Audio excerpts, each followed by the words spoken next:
I never thought I'd be writing something like this, but I'm desperate for help or advice. I don't know if anyone will believe me, but I need to share what happened. It all started when my Aunt Meredith died a few months ago. The night she passed, I had this vivid nightmare. I was climbing an endless staircase in a house that kept growing taller. Every time I thought I reached the top, a new floor would appear. My legs ached, my lungs burned, but I couldn't stop climbing. I knew that if I did, I'd fall all the way back down, back to where I started.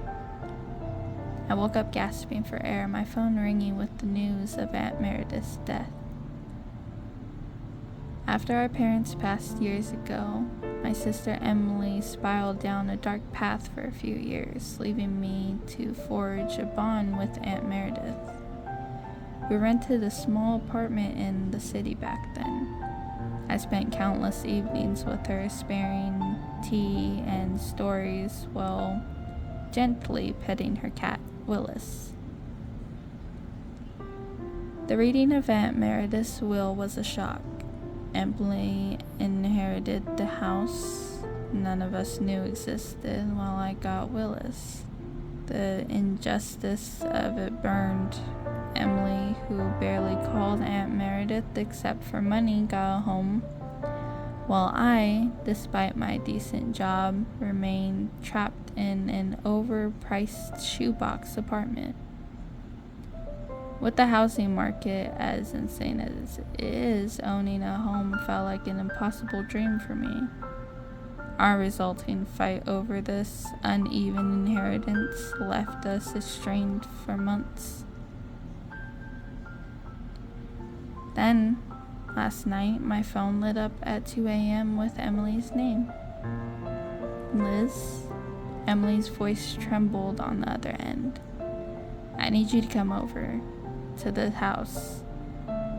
The house? That dilapidated 2-story in a forgettable neighborhood?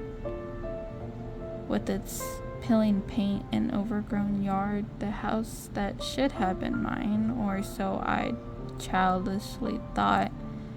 I swallowed my pride and the bitter taste of jealousy. It's the middle of the night. What's going on?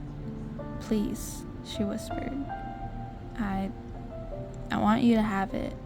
The house. Just come. I was silent for a moment, then scoffed. So you're calling me at 2 a.m. to tell me you want to give me the house you wouldn't even let me rent a room in a few months ago? Are you using again? The irritation in my voice was palpable. No, she clamored. Just come over, please. Each word sounded like it was being dragged over broken glass. I'll come over later today, I promise. I need you now. She cut me off, her voice rising to a near shriek. I could hear her crying, gasping on the verge of hyperventilation.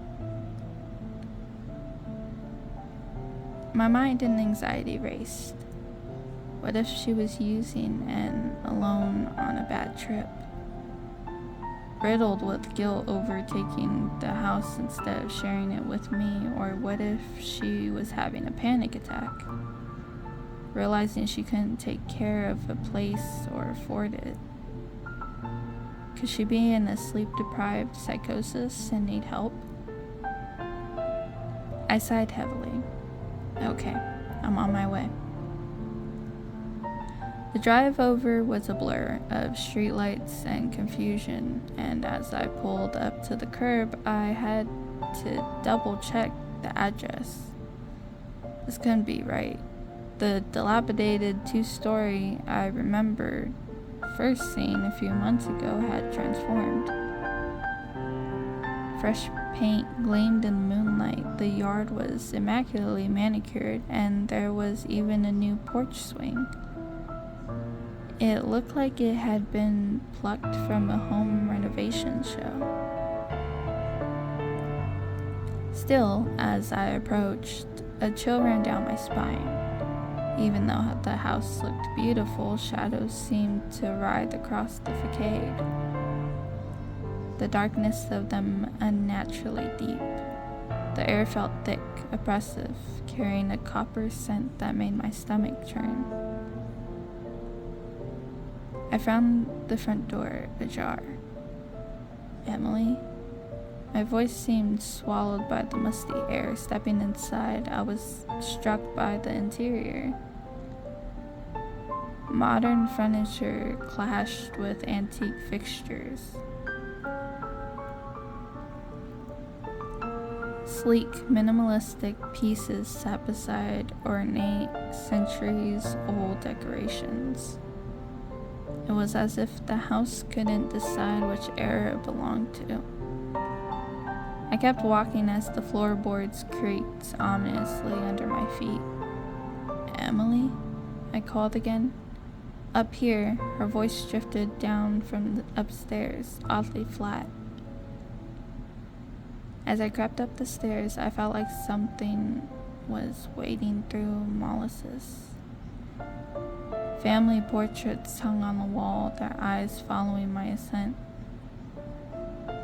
Each step felt heavier than the last. Dizziness washed over me, and whispers just below audibility swirled around my head. When I reached the top, I saw Emily standing at the end of the hallway, her back to me. What's going on?" I asked, my voice barely above a whisper. She turned slowly, and I barely stifled a scream. It looked like Emily. Her eyes were gone. Too dark, too empty. When she smiled, it stretched unnaturally wide across her face. "Oh, Liz." "Not," Emily said, her voice a chorus of others. "I'm so glad you came. We've been waiting for you." I stumbled backwards, my back hitting the hallway wall. Picture frames rattled, accompanied by what sounded like children's laughter. What are you talking about? Where's Emily? Where's my real sister?" Not Emily's grin widened impossibly further. "Emily is here. We're all here. And soon you'll..."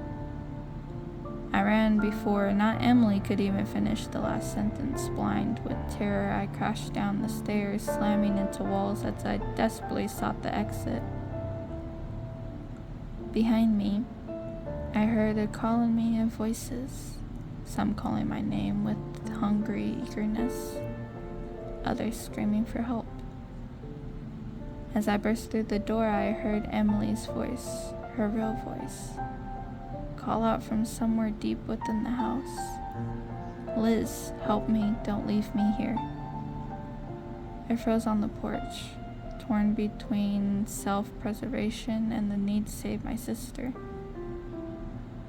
In that moment of hesitation, I felt something cold brush against my ankle. I looked down to see a tendon of shadows calling at my legs, trying to pull me back inside. With a scream, I wrenched myself free, stumbling onto the neatly manicured lawn.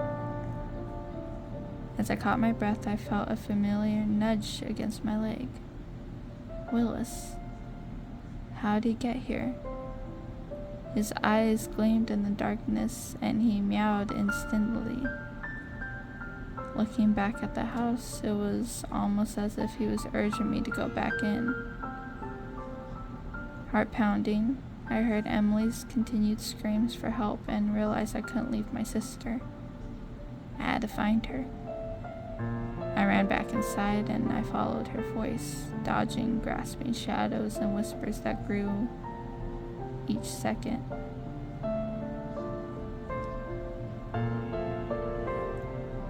I found her in the attic, surrounded by dust-covered relics and dozens of mirrors. As I reached for Emily's hands, I noticed her skin was pale, almost translucent. Her eyes, once warm brown, now reflected the room like polished glass. Not Emily's voice echoed around us, seeming to come from every reflective surface as she spoke. Her mouth moved a fraction of a second after the words, like a badly dubbed film. Liz, Aunt Meredith always said you had your father's eyes. Her head tilt at an impossible angle, neck stretching unnaturally. Come see for yourself. These mirrors don't reflect us, they receive us. The temperature in the attic plummeted. My breath came out in visible puffs as Not Emily continued, her smile widening beyond the confidences of face. We're the legacy this house inherits, piece by piece, generation after generation, she spoke. As she spoke, I saw flickers of other faces superimposed over hers. Men, women, children, all wearing the same grotesque smile. The family album is always expanding, and there's a frame waiting for you. Emily, I grabbed her ice-cold hand. But as we turned to flee, the attic door slammed shut. One ancient-looking mirror began to ripple like disturbed water, and the floor beneath us softened and shifted. I leapt for the door, but Emily sank into the now liquid wood, her eyes wide with terror. The last thing I saw before the darkness claimed my sister was her reflection in the mirror, now calm and serene, taking its place among the house's internal residents. I managed to wrench the door open and tumble down the stairs, my heart pounding in my ears. I didn't stop running until I was in my car, speeding away from that cursed place. As I sit here typing this, I'm shaking. I don't know what to do. Emily's not just trapped there, she's become a part of a monstrous dwelling. I can't go to the police, they never believe me. I'm gonna start researching, trying to find a way to end this. But I'm scared. What if I can't stop it? What if I go back and become a part of a family portrait? I don't know how I'm going to sleep tonight, but I am comforted by Willis is here, snuggling next to me. Still, as I look at him, I can't help but wonder, why did Aunt Meredith leave him to me in her will?